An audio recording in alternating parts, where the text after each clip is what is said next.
Thanks very much. And definitely, if you have ideas for talks, let me know. In fact, this talk I constructed based on some questions people asked me about how this Scientific American thing actually works. A number of people here I've had the honor of working with, here's a few of them at least, on different articles over the years. And even they are probably pretty flummoxed about how our operations work and how we choose topics and why we choose what we do, and significantly how things are changing today. As you know, this is a very tumultuous time in the media industry, and we're certainly caught up in that turbulence as well.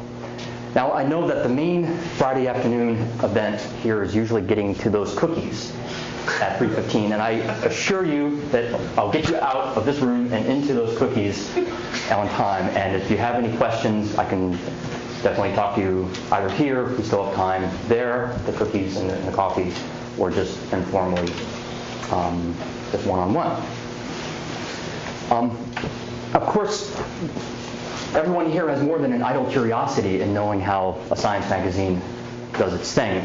Some people have written for it and others have read it, but everyone in the community here at least has a professional and personal and an intellectual interest in the communication of science to the public. And I'm going to give you kind of one angle on that, and hopefully in subsequent talks I can flesh out other angles on that as well. This will be very specific to Scientific American. I think some of the lessons that we have acquired over the years are applicable to communication more generally, but I will focus on Scientific American, and hopefully we can try to abstract out from that something more broad. I don't know if you remember, probably February, sometime earlier this year, there was that meme on Facebook about what does my mom think I do? It was intended to display different attitudes toward different professions and the different perspectives that people have. And here's the one that was closest to my own heart at the time, showing the different ideas that people have of astronomy of varying degrees of accuracy. This is my favorite. What we think we do and what we actually do in producing the data that come down to us. So last night we were at the taqueria and waiting in line, we got talking about the Big Bang Theory. And then I got back to my room afterwards and I looked for one of these for physics, and I was thinking, there's got to be something for theory. I couldn't find a single one, so I spent an hour last night coming up with one. If you'll enjoy it. Ah, there.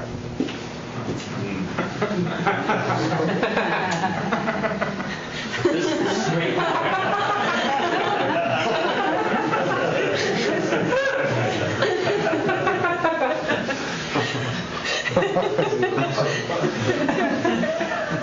This one is straight off the CBS website from last night at 11 p.m. or whatever it was, so hot off the press. Where's the money sink from? Sorry? The money sink's for you. Money black hole. Oh, this, the money black hole? I can't remember where I got that one, but it's cute, isn't it? It's actually hard to choose ones that captured something and were funny and really interesting as well. So, obviously the public has a variety of expectations that you have of yourselves are different from what you have of yourselves and what actually is the reality. And actually, I think the public actually kind of agrees with you on that, if that is indeed how you view yourself, I'm not sure. People have a fascination and intense interest in how everyone here does their work and the kinds of themes that you address. And it's really actually been my honor to talk with a lot of people here, and you've been so generous with your time, and I know that's the most precious resource that you have to try to understand these topics better. Now, there's a reason I will be focusing on the print magazine, the print Scientific American magazine, although, frankly, if I give this talk in a year, I may not do that. Things are changing very rapidly, and I'm spending an ever smaller fraction of my time thinking about the print magazine and more thinking about what happens online and on iPads and so forth. But I'll still talk about the print because I still think that defines what most of us think of as Scientific American. It's this, by and large, articles written by experts in their fields and published in a magazine that people can sit down and really sink their teeth into. Things have changed over the years, as we all know, but that's still kind of the core of what we do. Our editor-in-chief, Marietta Christina, who came on board, I guess, about 3 years ago. Actually, she came to the magazine about 12 years ago, but ascended to that position about 2 or 3 years ago. Now actually talks about SciAm more as a platform than a magazine. There is a magazine to it, but there's a lot of other aspects. There's now a book in print, website, you name it, blog, the whole thing. And in this kind of unsettled period, there's kind of an all-of-the-above approach to how we communicate with the public. We can't be selective anymore about it. So in my comments today, I'll give you a little history of the magazine, partly because it's just fun seeing kind of these old Victorian era pictures of things, but also because there's a serious message in that. It shows how things have evolved in science communication generally over the past 180 or whatever years, 160 years. And a lot of the themes that we are faced with today actually have roots that go back even as far as 1845, which is when Scientific American started. I'll then talk a bit about how we choose topics, how we choose and shape stories, which are different from topics. I'll discuss that a little bit. Authors and illustrations. Everyone's always curious about illustrations. But first, I feel I need to tell you a little bit about who I am. As I'm sure all the previous writers and journalists and artists and residents have talked about since they started coming here, there's such a diversity of ways that people enter science communication. I think if you put two of us in a room, you'll get 3 different ways that we enter the profession that we're in. Some of us come from more of a science point of view, studied science, maybe got a PhD, then went into journalism. Someone started from more of a journalistic point of view and migrated into science. Maybe I have colleagues and friends who were in Fortune and NBC News, and then always had an abiding love and interest in science, and then migrated the other direction to somewhere in the middle. My own background is a little hybrid of really those two. More from the science point of view. I was a dual engineering and math major as an undergraduate, and then studied this planet, Venus, as a graduate student in the early 1990s using data from the Magellan spacecraft. It's one of the things you can ask me about over tea time, by the way. We had those questions about what to ask at tea time. You can ask me about Venus, and I'll tell you what actually I remember of that. And I did a model. This actually isn't it, unfortunately. I didn't ever produce an animation. It's too long ago, but a similar type of finite element code that I used in my own work. And then one of the book publications that resulted. But here's another one of the publications I worked on as well. I wrote a lot for the campus newspapers where I went to college and graduate school, and local newspapers as well. So I always had this kind of left and right brain life. And then there's this new fancy thing called the World Wide Web. Thank you, Tim Berners-Lee. Thank you, CERN, for creating it, because it's how I got my start in my chosen profession. Very early on, there was a job opening at Astronomical Society of the Pacific, which is a group based up in San Francisco that does science education. And I applied for it, and somewhat to my chagrin, actually got it and had to make a terrible decision a third of my way through my dissertation what I would do with my life. My advisor was not at all pleased. So I actually did leave graduate school to do this. And I think, in retrospect, it was a good decision for me, though we always have regrets in our lives, don't we? I've always liked dabbling in the big questions, the capital B, the capital Q of science. I like the variety that we science journalists have the privilege of dabbling in. And I'm still a romantic at heart. I still think science makes the world a better place. It's what really drives me in that, and it's one of the reasons I do this, is I have a very idealistic urge about this, and I think the public should see that as well. I will say, however, that journalism also fulfills a lot of other roles besides education. There's a critical faculty that it brings. There's entertainment. It's ultimately an entertainment business. People read because they want to. And that's something we always have to keep in the back of our minds when we do this.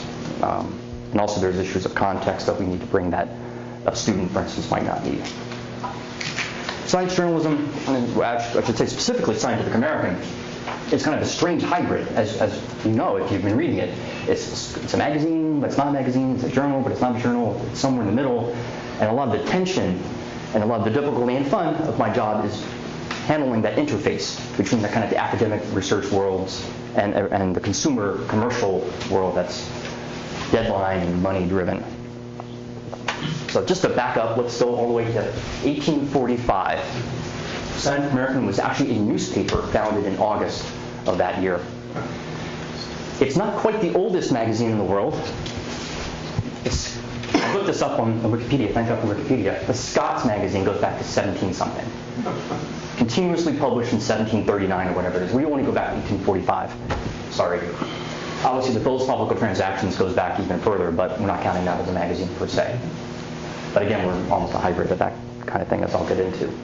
Now, one of the themes is that Scientific American, I'm going to bring out in the history, is that Scientific American is a creature of its time. And Scientific American in that era was very much a creature of its time as well. It was really the Chronicle and the Industrial Revolution. It was founded and run by inventors.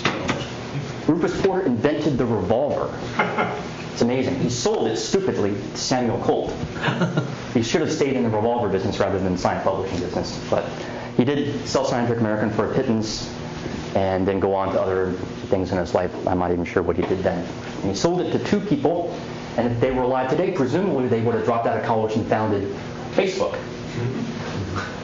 Ages 22 and 19, two people bought Scientific American, Orson and Alfred Beach. Orson Munn and Alfred Beach bought Scientific American and really turned it into that Chronicle and Industrial Revolution. If you go back to those early issues from 1846 onward, you see lists of inventions.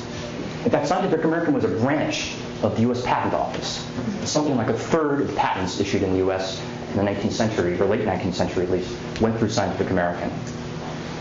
All sorts of fun things. In fact, Beach was the inventor of the subway system in New York. His idea, something to ask me over tea time, was to use a pneumatic tube system, like the one you have in a drive-through bank. And you actually literally propel this cylinder down the subway tunnel, and there's a beautiful Victorian picture of them doing that. Unfortunately, if you know anything about New York, when they were building what's now the NMER trains, it tore apart this whole tunnel here. And I actually went down one day to try to sneak into it in an urban exploration mode and realized the whole subway system that Beach had invented no longer exists. But anyway, it's kind of an interesting little piece of trivia across what is now City Hall in New York, first subway system. But all sorts of other inventors came through the offices of Scientific American in New York at the time. New York and New Jersey really were the Silicon Valley at their time. That's where Edison worked. Edison came by to show this newfangled phonograph that he had invented. Talking phonograph. That's the day of those wax cylinders. In fact, I've got a friend who collects these wax cylinders. They're amazing. You can hear people's voices from 1870 or 1880 when he started recording them. And then you newfangled things like Eiffel Tower. Very tall towers made of iron. It's kind of the very symbol of the industrial age. The Statue of Liberty. Scientific American also had a very political bent. During the American Civil War, they actually covered the American Civil War as a topic because it affected invention and affected science and technology as it affected everything else in our society.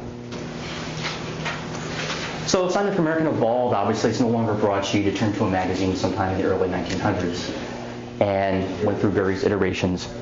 And then, just shortly after World War II, fell in very hard times and almost went bankrupt and out of business, and was actually bought by the two gentlemen who created the modern Scientific American in the form we know of it today, Gerard Peele and Dennis Flanagan. Actually, I had the privilege of speaking to Dennis some years ago, shortly before he passed away. He was the one who solicited Einstein's article that we had in 1954, 1955, and hearing his stories about editing Albert Einstein were really kind of an eye-opener, something to ask me over tea time as well. The two of them prepared a set of editorials that, when I first gave a talk about Scientific American some years ago, I went back to read, and they set out the philosophy that actually defined science journalism into the modern, even to today.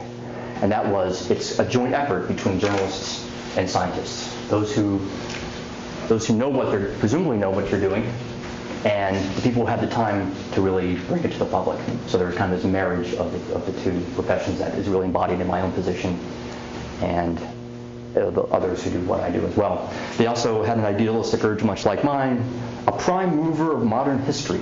That's what science is. Remember, this is the time when Vannevar Bush was starting NSF. This is the post-war excitement, and the modern scientific establishment was created, and the whole apparatus was created in this time, and Scientific American was really part of that. And that's what begins what I call, and even what my colleagues call, that kind of golden age of the magazine. Martin Gardner.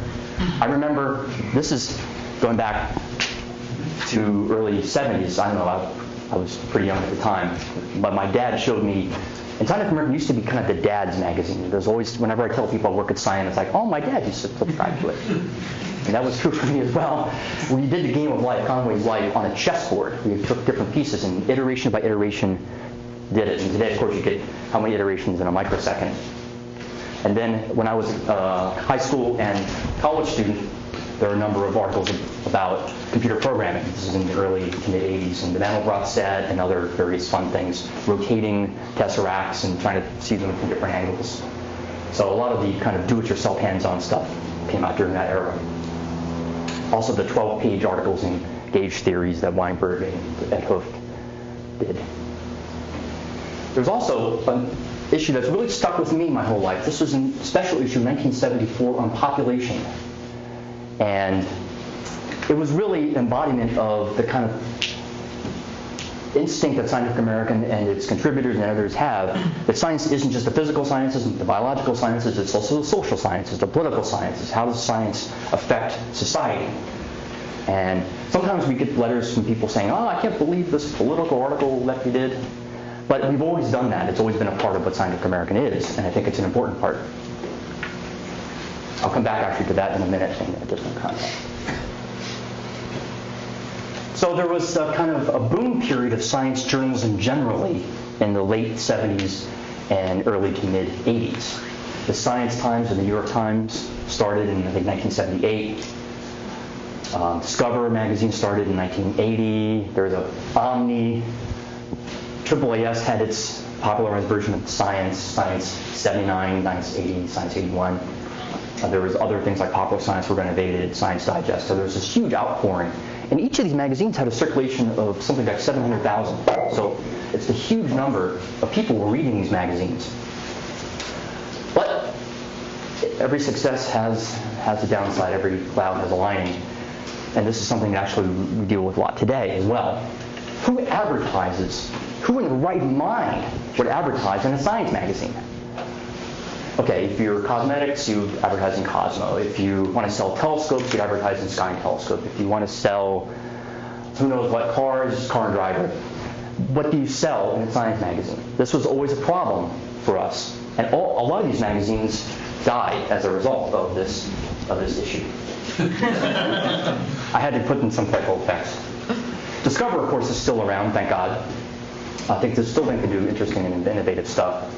Science Times is still around, but a lot of the science sections in newspapers, as we all know, have evaporated or been closed, largely because of this business model issue and there's also trends with internet today, but this is prior to that. There's no constituency for advertising in science magazines, so a lot of them just sank. Scientific American began to sink too in the mid-80s.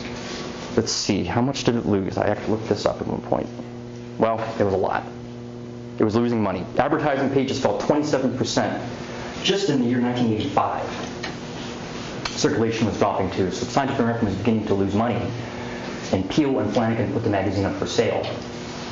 Here are among the people who, just look this up, among the people who considered buying it. Elsevier. Let's be thankful they didn't. They charged $1,000 for the subscription. Robert Maxwell. Can you imagine? Time, Inc., Reed, The Economist Group. That probably wouldn't have been too bad, actually. But it actually was sold in 1986 to von Holtzbrinck, which is a German private publishing conglomerate that owns Macmillan as well. In other words, it owns Nature. I'll come back to that. So von Holtzbrinck, Peel and Flanagan decided to sell it to von Holtzbrinck because von Holtzbrinck said, I promise to keep Scientific American roughly the way it was, which was an important goal for them. And by and large, von Holtzbrinck has done that with some changes, as of course we've all seen. This is all before my time. There was a redesign that took place around the time that von Holtzbrinck bought the magazine. And by the way, if you ever see a redesign, if you ever notice changes either in Scientific American or any publication at all, you know there's been a change of ownership. Because someone comes in and they say, everything you've done before, completely wrong, have to redo it. And then they learn that maybe it wasn't so wrong after all, but by then things changed. Scientific American went through a number of redesigns as well. I came to the magazine in 1998. This was one of my early efforts on the accelerating universe. And then there was a redesign, I guess, in early 2001 or so. This is about the third or fourth issue of it. I'm happy with this issue because the cover story, which I worked on, won a prize for the two researchers who wrote it from the solar physics division of the AAAS. But also, it was the first time we could run graphs in the magazine again. There was a 2-month period where they wouldn't let us use graphs. We had to use photos, unprinted photos. We couldn't have explanatory illustrations because the owners thought we need to make it modern. And so they took away a lot of the topics. And then they went away. And we got to sneak back to what we wanted to do. So we lay low for a few months and then went back to and there's plenty of graphs, by the way, in that article. So the magazine went through another redesign about a year and a half ago. And what precipitated that wasn't so much a change of ownership as Macmillan finally realizing, wait a minute, if we run Nature and all the thousands of journals that Nature Publishing Group does, why aren't we also running Scientific American? And they kind of leapt out in the corporate structure and grabbed us and put us into their own part of the company. So they erased the corporate line and drew a new one in, which had pretty momentous implications for us. It was a very traumatic year. This is all during the financial crisis in 2008. And we were physically relocated to a different office of Nature. Nature has an office in New York. That's more downtown area. We had been in Midtown Manhattan. And we were actually consolidated physically and financially and everything else with the Nature Publishing Group, although we nominally still have editorial independence. How large is the staff? Sorry? How large is the staff? I'm going to get to the largest of the staff very soon. Thank you. So this is kind of where we stand today. There was that difficult year we had in 2008. We actually lost money, apparently. I don't really pay a lot of attention to the business side of things, but that was something I had to pay attention to. And some people were laid off. In fact, there's a whole story about how they did that. You can ask me when I'm not being recorded. So where do we stand today? Actually, I should say I gave a talk very much like this in Kansas, at the University of Kansas and Kansas State University 12 years ago, and I looked up some of my notes, so I'll actually be comparing then and now. This is a view graph I took from Meredith Christina, our editor-in-chief, about our current circulation of just under 500,000 people in the US English language edition. And then all the other language editions that we have are about another 500,000 or so. And then I think that 3.3 million readers comes from, they have a factor, kind of a fudge factor. They multiply and figure every issue of the magazine is read by N number of people, something like 5 people, let's say, on average. And then they figure out how many people total are reading the print magazine. So I went back to 2000 or whenever I did this before, and the circulation then was 580,000. So it's dropped. But actually, most of that drop is newsstand sales. People just don't buy magazines on newsstands as much as they used to. The newsstand sales are half of what they used to be. So it's even going down kind of just right in front of our eyes. Partly, we sold a lot at Borders bookstores. So when Borders sank, it took a lot of our issues with them as well, unfortunately. And I love Borders more than I wish Barnes & Noble had been the one that could have them. Thing. So advertising has always been just a big issue as it was back in the 80s and before, and it also is contributing, and it's all kind of tied up with the decline in newsstand and circulation. But the bottom line is driven a lot by the decline in advertising. So Scientific American, actually, I'm pleased to say, is now making money. It's making money partly because they raised the prices to libraries, but not as much as other publishing groups have done. But at least the magazine is now financially stable, which should be taken as a good thing. So who are we talking about here? Who are the readers of the magazine? And this is really, really crucial.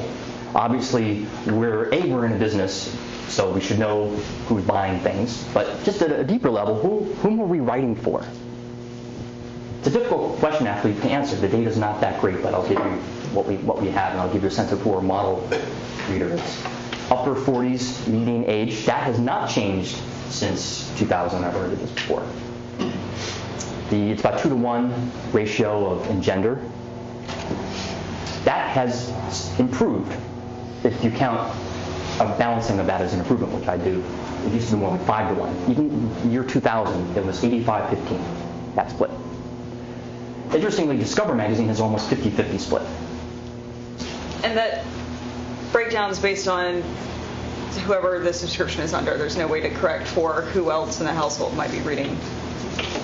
That's a good point. Your previous numbers. I actually had a disclaimer. I probably should give it now, that a lot of this data is a little mushy in the sense of how is it really known. A lot of it comes from voluntary response surveys. You can't actually send a census taker out and make sure you get responses. You rely on people voluntarily responding. So there could be a bias factor in a lot of these numbers, and a lot of the things I'll show you in the next page as well. So bear that in mind. There's an uncertainty here. But it's basically people on a form filling out the M or the F. That's where that number comes from. Now, online, things are quite a bit different. I want to return kind of toward the end of the talk and talk a bit more about the dynamic of publishing and scientific American in particular on the web and in other electronic media as well. But it's actually much closer to the demographic that Discover magazine has.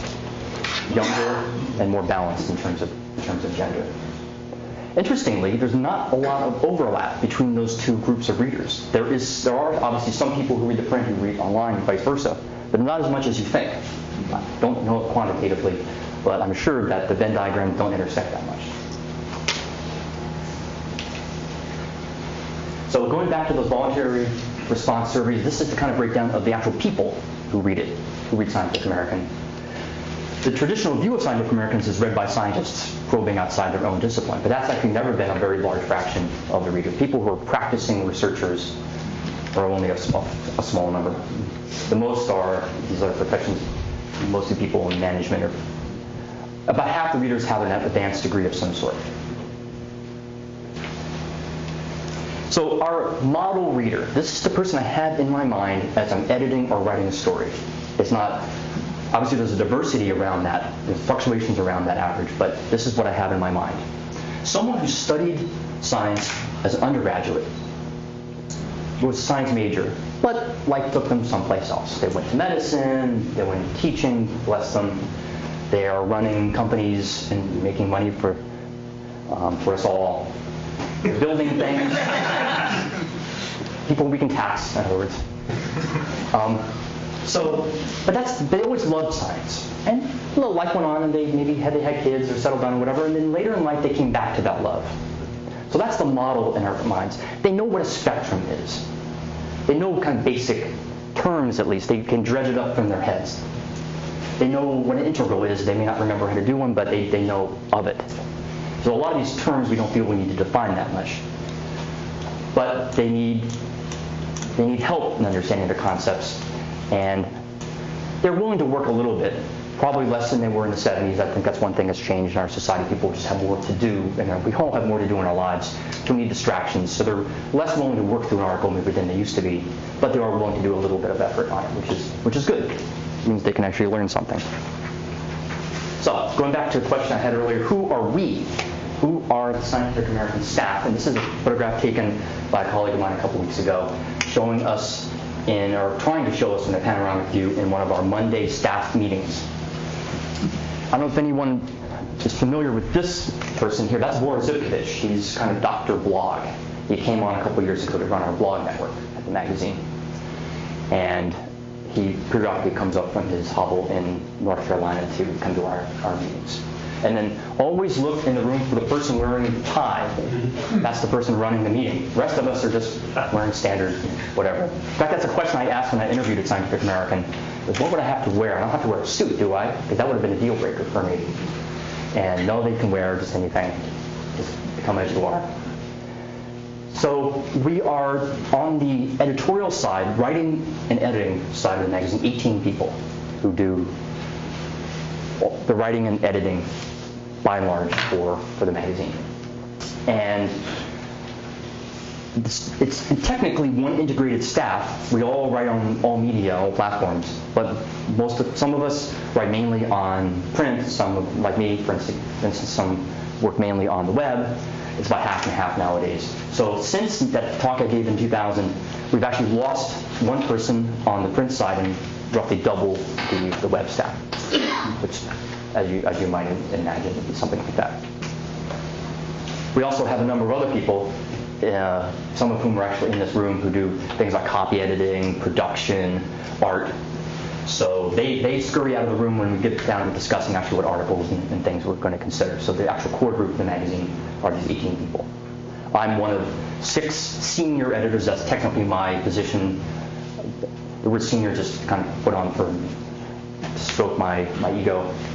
But we are the people who look into different subject areas. Unfortunately, one of the people we lost was high energy physics. That was kind of consolidated in my position. I used to mainly just do space science, and then physics were kind of shoved into my job description as well. Not that I don't mind it, I actually wanted that actively. But we had actually Graham Collins, I don't know if you recognize that name, he actually goes to string theaters. And he's now doing other projects. Unfortunately not for us. And then Madhursi Mukherjee was the physics person before Graham, and she was actually a nuclear physicist before coming to Scientific American. So we have a variety of talents, or still have a variety of talents on the staff. So I'm going to get into now a little bit more about how the magazine works and how we choose our topics, because I think that's really why you might be here. And along the way, I'm going to try to sprinkle in some ideas for how we envision articles and how we try to shape them, and maybe some of those ideas you can take back to your own communication projects that you do, either in the classroom or things that you write. Scientific American, as I said, occupies that kind of strange purgatory between being not quite a magazine, not quite a journal, somewhere in the middle, not quite academic, not quite commercial, somewhere in the middle, and a lot of the challenges that I have in mind, a lot of the fun I have in my job is navigating that kind of interface. For instance, deadlines. We have them. Very important in commercial business to have deadlines because ink has to go into paper and it doesn't wait. So deadlines are very important. And it comes as a shock to a lot of our authors when we get into a very deadline-driven phase of our editorial process. Academic deadlines sometimes a little bit more flexible.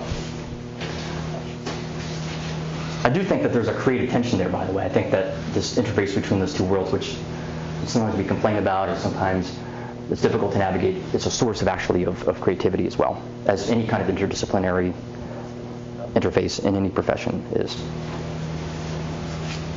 So let me talk a little bit about where we get article ideas. And let me first preface that by talking about my goals in the article ideas that I'm seeking. I'm trying broadly to track what's happening in science and what's happening in research. I want it kind of integrated over time to represent what science broadly is doing. That's my ultimate goal. Now, it's a lot of subtleties and difficulties in achieving that kind of goal. I have to know what I'm tracking. That's not easy.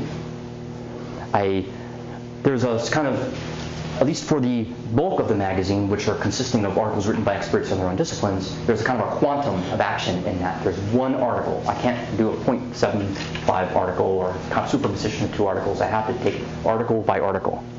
So sometimes that means we overcover some areas and undercover other areas. And again, I'm trying to integrate over time and roughly capture what science is doing, integrated over time. Every now and then, I feel I have to throw a wild card in to represent the diversity of science. So that, to some people, might strike them as overcovering certain topics. And this actually, I would like to be the topic of my next talk here, is how we navigate controversies and disagreements in science. It's not an easy thing. I don't claim that we do it perfectly or even well. And I need guidance from people how precisely we're supposed to do that. But there's obviously a huge diversity of opinion on any number of topics in science. And somehow that diversity needs to be represented at some level. Some areas do get overcovered, even leaving moduloing out that whole question of this quantum issue, this quantum of article issue. Cosmology. We write a lot about it because readers want it. People love it. Quantum physics. Any kind of quantum is just like sex to our readers. It's like Cosmo putting 75 sex tips on the cover, we put quantum on our cover. Human origins. Human evolution. Utterly fascinating. If you remember that cover I showed earlier, is about human origins. The hobbits in Indonesia, people love that. People love hearing about the latest understanding of the human evolutionary tree. It changes over time what we find that people like. How do you measure it? Very good question. Again, it comes back to these voluntary response kinds of surveys that we do, focus groups that we do. It's imperfect. A lot of this is more of a gut instinct on our part. Life in the universe isn't as popular as it used to be. I think we Marsed people out. One too many articles on Mars. We have to do it. Obviously, a lot of important science is being done, but we don't put Mars on the cover in the way we used to. People won't respond to it, unfortunately, because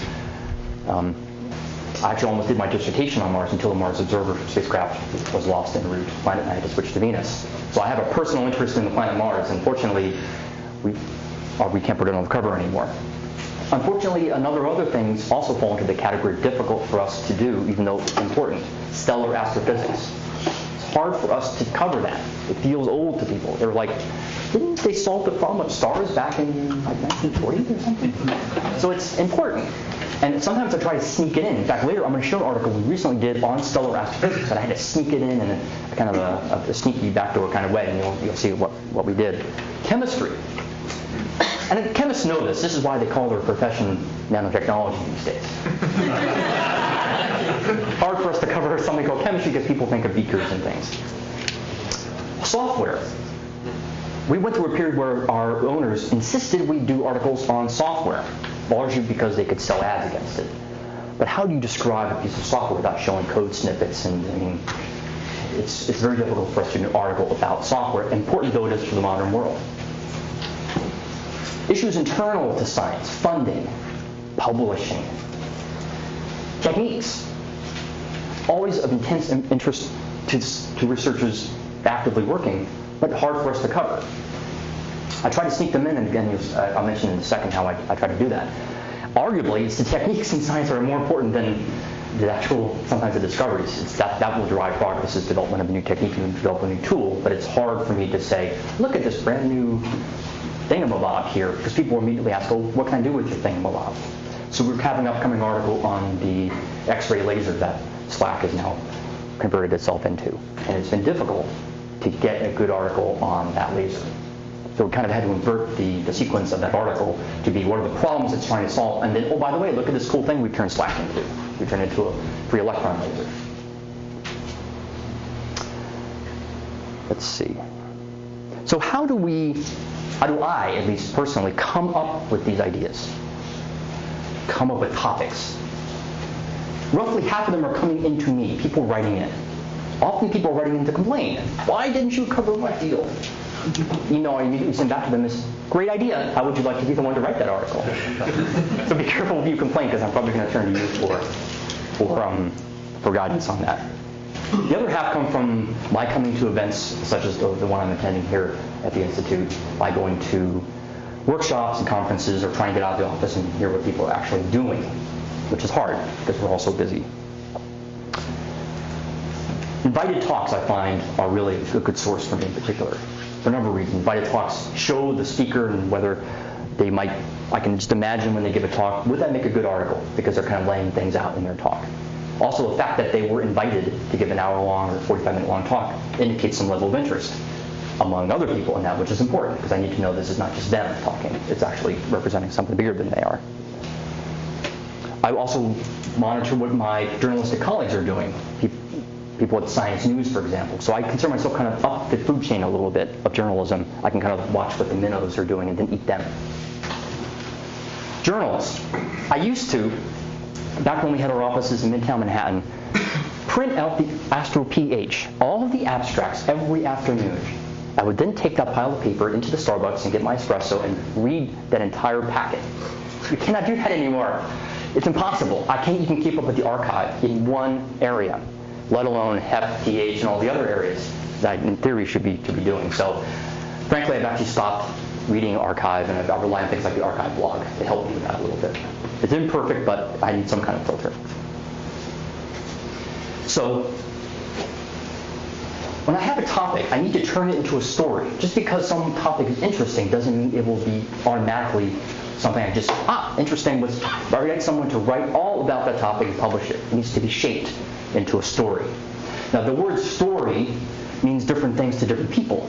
It's obviously different to Jane Austen than it would be to Scientific American, whatever. But by and large, what I mean by story is something that you want to read. You actively want to read it. You can't put it down. It's compelling you along somehow. And that can compel you for different reasons. It can compel you because it speaks to you in your own condition, in a novel, for example. But in this case, what I think makes a Scientific American story is it presents some kind of problem, paradox. Tell someone that, oh my God, how can it be that way? And then you've got them hooked, and you draw them in, and they'll read along. And sometimes that can be very small. Heidi Hamel, who studied Neptune, had a really interesting remark about this. She set up the spots they were seeing on Neptune. This is actually going back to the Voyager flyby. And Neptune didn't have any spots, and then a day later had spots. So she had this whole nice story about, whoa, look at all those spots. Where did they come from? So it's a little thing, but it was setting up a paradox or some kind of mystery that then she went on to provide some resolution of. The story should somehow resolve the problem. And sometimes, all these articles, to some extent, progress reports. If I waited till quantum gravity was solved, then I would have to plan a time capsule, and someone a couple hundred years from now would actually dig it out and tell me what the resolution of the unification of physics is.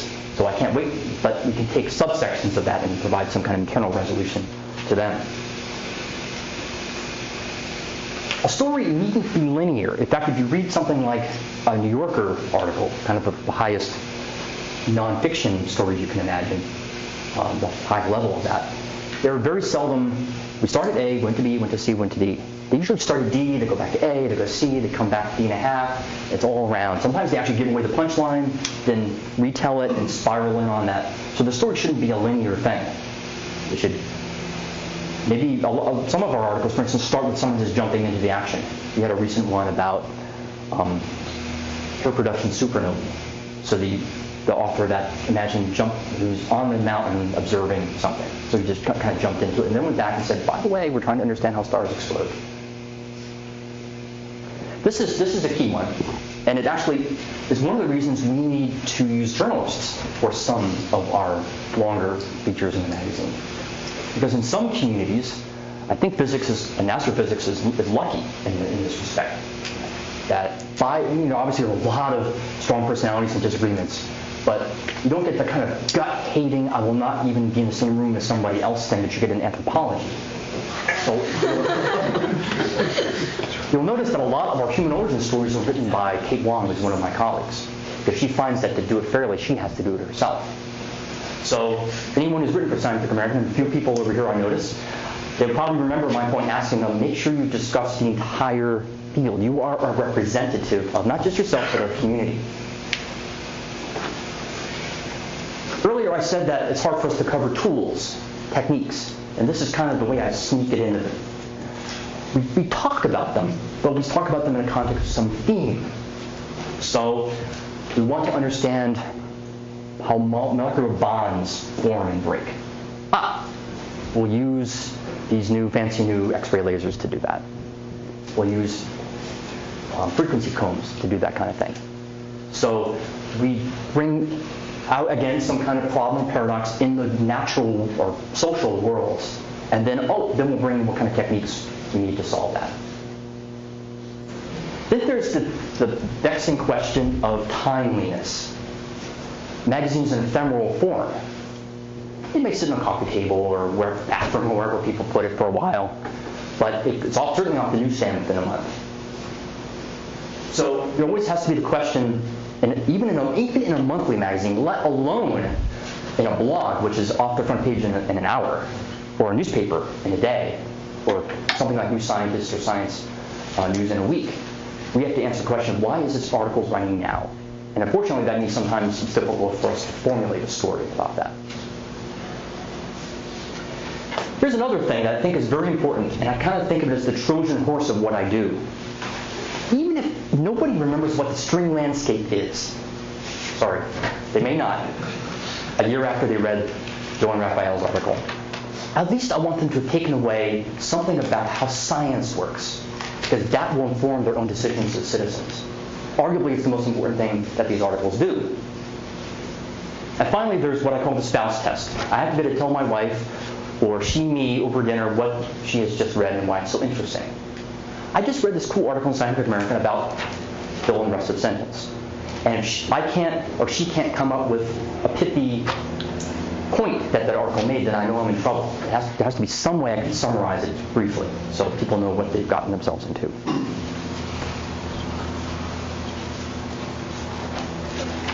We offer a few ideas about the writing process itself.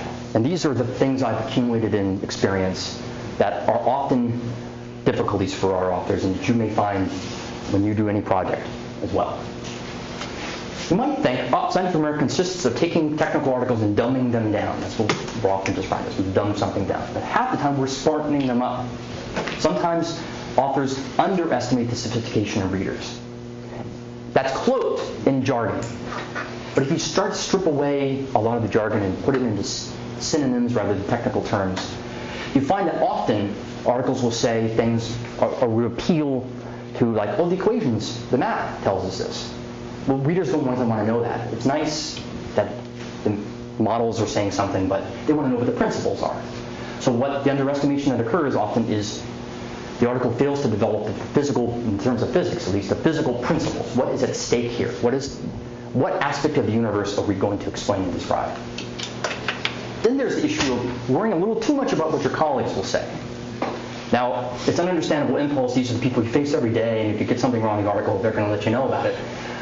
But sometimes that leads people to be technically precise, but then leave the wrong impression about something. So yes, we put that adverb in that technically makes the sentence correct, and you can tell your colleague, oh, it is technically correct, but then you misled a million people about what the actual science is. So it's better that your colleagues are angry at you, but those million people or 3.3 million people are not. Then there's journalese. Now we all know that jargon is both a necessary and an evil thing. It's necessary to intellectual discourse, and then you need to de-jargonize when you go to the public. The jargon isn't the issue usually, because that's easy. Eccentricity I can turn into shape of an orbit or what have you. But it's when I see things like, this work will have implications for.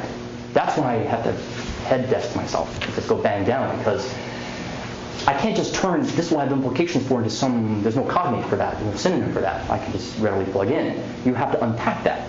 What are the implications? What will this tell us about nature or society or whatever?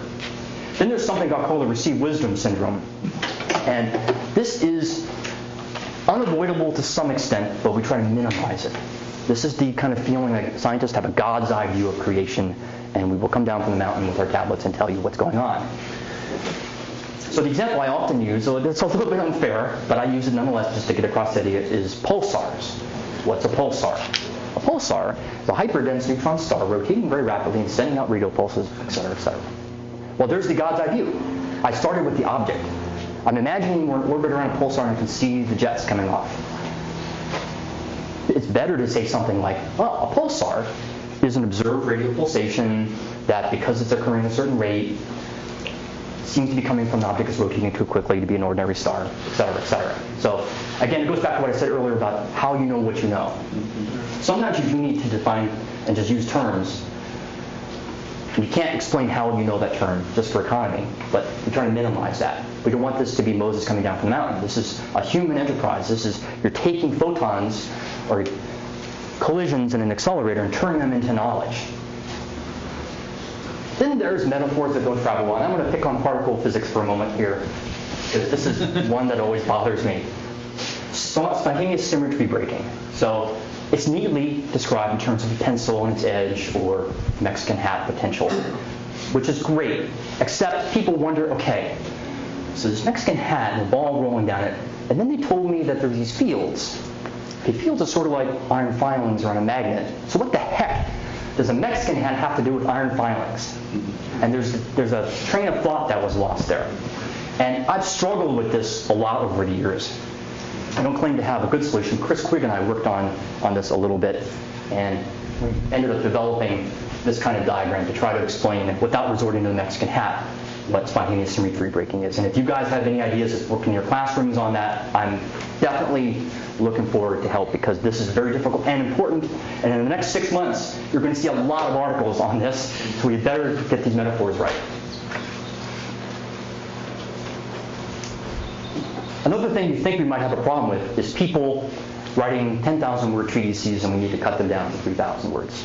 And it is a problem. But worse is someone who gives me 3,000 words because they got to 3,000 words, the little counter on Microsoft Word told them there were 3,000 words. George wanted 3,000 words and they stopped writing.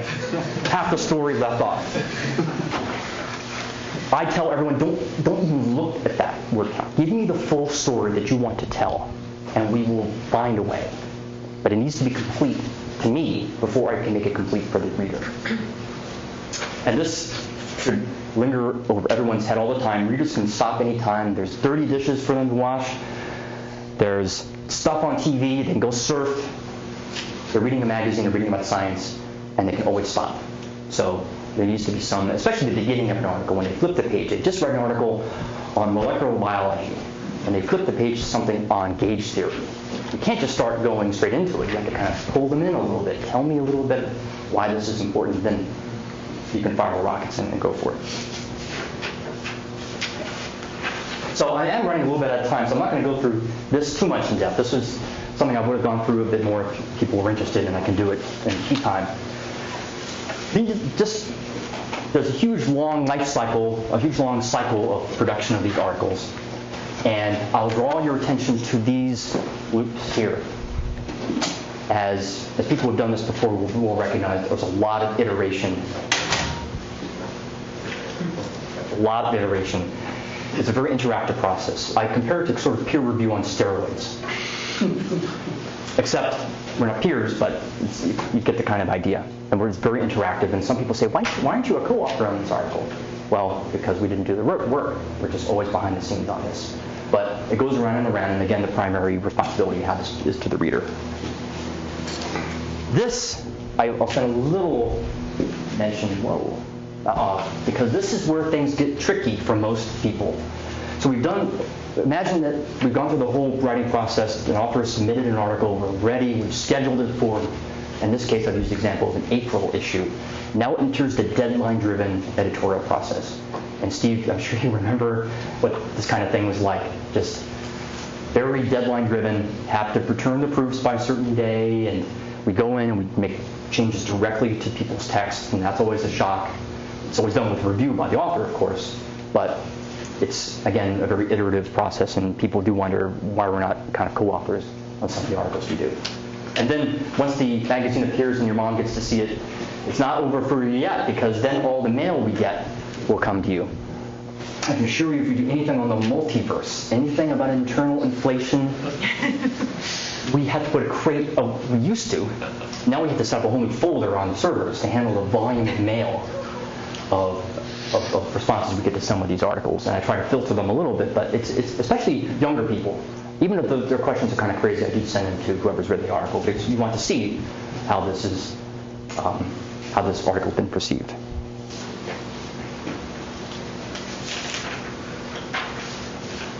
Let me talk a little bit about artwork, because this is something that really defines SciEm. This is what we call the wall at our office. This is actually in the same room that I showed you a picture of earlier, where we print out all the articles in a given issue, put them on one wall for a number of purposes. One is just to see whether we've done silly things like use the same word in headlines and titles and so forth.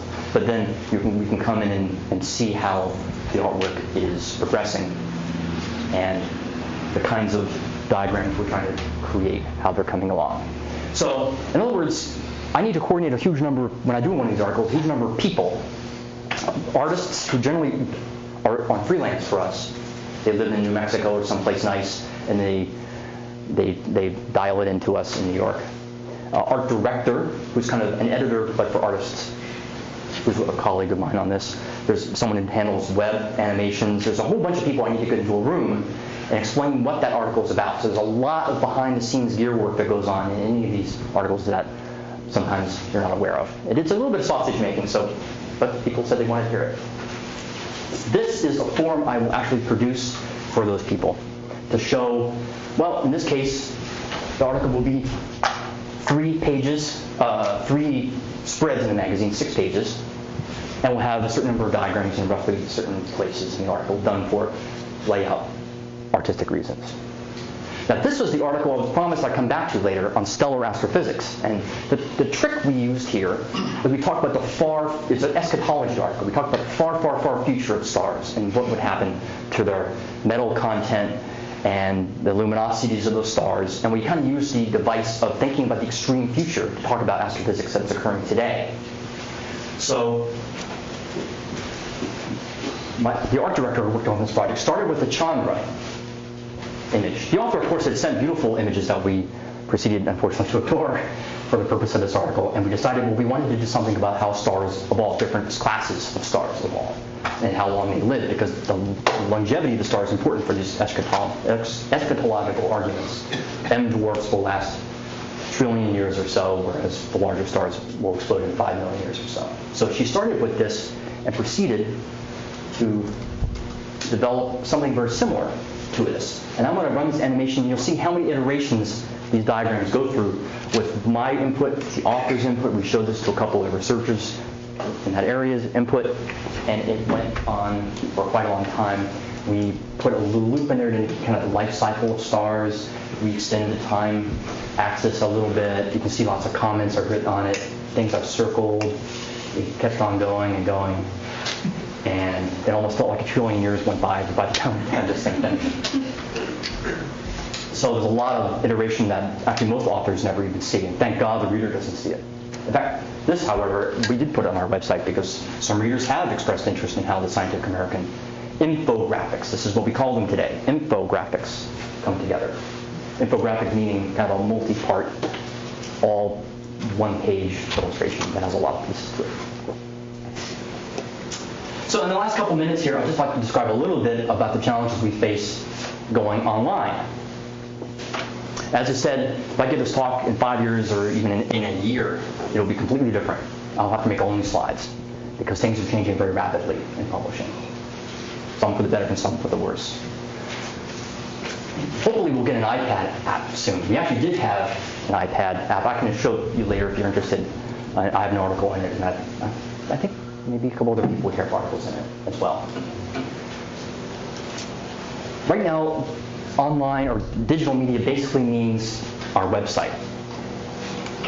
Now, this is an article I wrote after last week's conference in Caltech on N=4 supersymmetry, because Nima Arkani-Hamed called superconformal theories the emperor theory. So I kind of had to write something about that. And it got a huge number of hits online.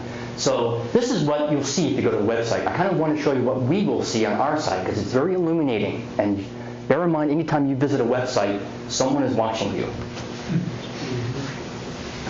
This is the kind of tool we use to watch you.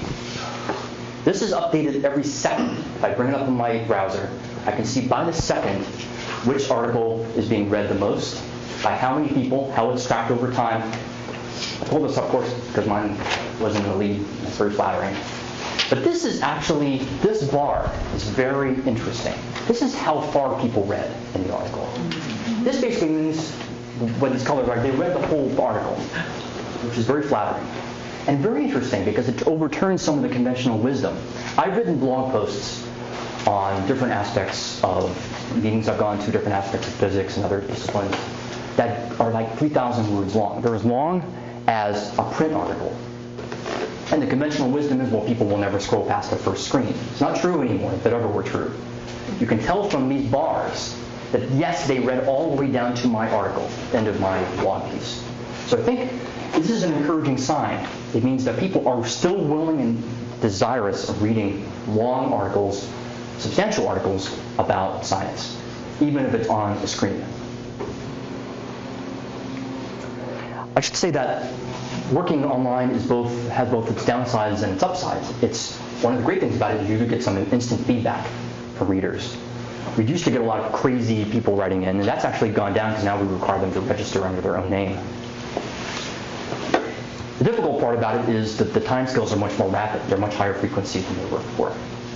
And I still don't know how the old Scientific American model of expert-authored pieces will translate into this new world. A lot of researchers are writing blogs. John Carroll and other people are writing blogs. So I think a lot of what Scientific American used to do may migrate into a blog format, though I'd like to still think that there's some room for more considered pieces as well. One thing we try to do that also makes it difficult is try to stay current. Like if there's a tsunami or a nuclear meltdown, clear the decks, and we do a lot of coverage on that. So again, the web tends to go for high-frequency components of science. It's harder to do the low-frequency components that traditionally Scientific American has done. So the bottom line is I'm not sure how this is all going to shake out. I think it's It's interesting. One final thing I'll say, to be specific, is look at this little Facebook symbol here. Most of the people coming to our website do not go to scion.com and look at it. They come because their friend suggested it to them. In fact, you can see this on this graph. These are the referrals from social media sites, especially Twitter and Facebook. It's not the majority, but it's definitely the largest single source of people reading our website, or people coming because their friends told them, or there's some aggregator that told them to do that.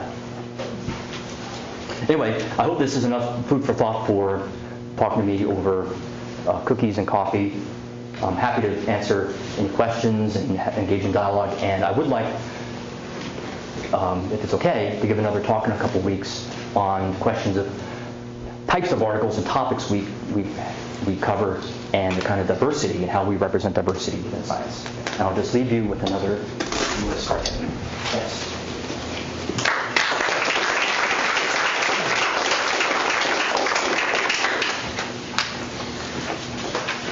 So if anyone has any questions, I have a couple minutes here, or we can just adjourn out to the cookie room and orbit it.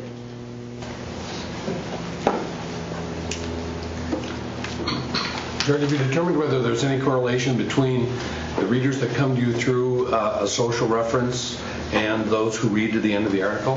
That's a good point. The data should exist. I don't personally have a way to. There's no database software I can use to pull that out. But that's a very good question. I should see. So whether the source of the referrals to the site indicate kind of how engaged people are. Yeah. I'm sure actually the marketing people have done that. So you mentioned your economic model. So I mean, how much money comes in from subscriptions or from advertisement and all this online stuff, the iPad thing? I mean, how does that work? Because in the end, I mean, you have to finance whatever you do. Yes, I agree. I should have looked this up, and I apologize. I did not look at the fraction of our revenue that comes from advertising versus subscription versus individual subscription, library subscriptions, and so forth. Traditionally, advertising has been actually the majority of that. I'm sure it's no longer true. But a single ad placed by BMW in our pages would pay for 100,000. There's some ratio like that, hundreds of thousands of subscribers. So it's substantial. And actually, it's interesting.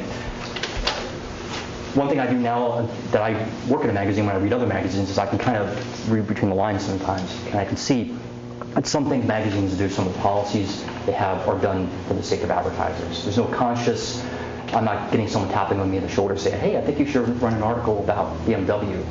It's more subtle. We should have more technology articles because then we get Microsoft. It's less true than it used to be, fortunately. But unfortunately, that means there's less advertising, too. And the website? The website advertising is growing, but I think they said something like 10 cents on the dollar. So the money that we gain from a given amount of investment in the website returns much less in advertising, something like 10%, than it would in a print article. So the advertisers are migrating online, but they don't bring the same kind of buckets of money that they used to. I don't know. I mean, it's one of the big questions is, what will the business model be for publications? Scientific American is just one example of this. We're a little bit insulated from it, if anything, because most of our, or at least a substantial enough part of our revenue comes from subscriptions, which are more stable. Advertisers kind of flit in and out the door. But what the model will be online, they still don't know. I've sometimes throw out a number of ideas which I think are great. Hey, let's do this. I wanted to do an app on fisheries to show people what kind of, this was years ago before it existed already, an app that would show you whether you should eat a certain fish based on whether it comes from a sustainable fishery or not. And they loved the idea, but they couldn't find a way to make money on it.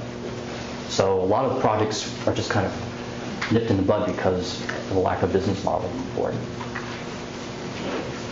But I thought for advertisement, it's important who reads the articles, not necessarily the subject matter, but who is the audience, right? It sounds like you have very valuable audience because it's fairly young, it's middle to the top earning age, and at the same time people who earn good salary.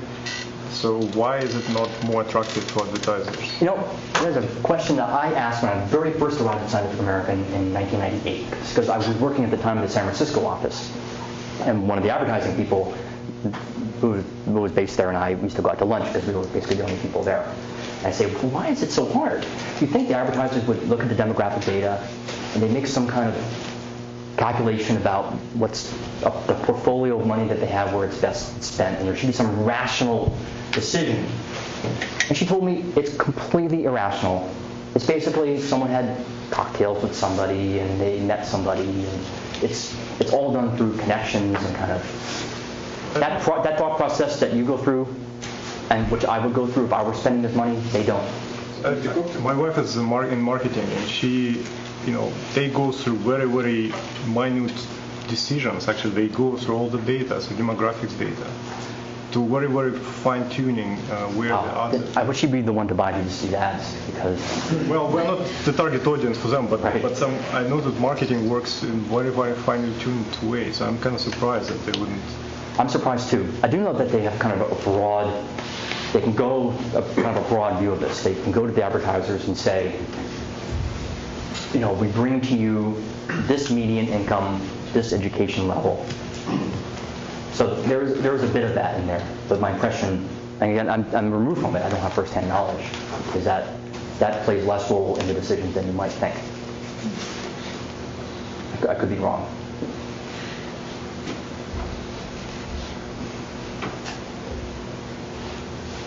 Great. Let's go break for cookies.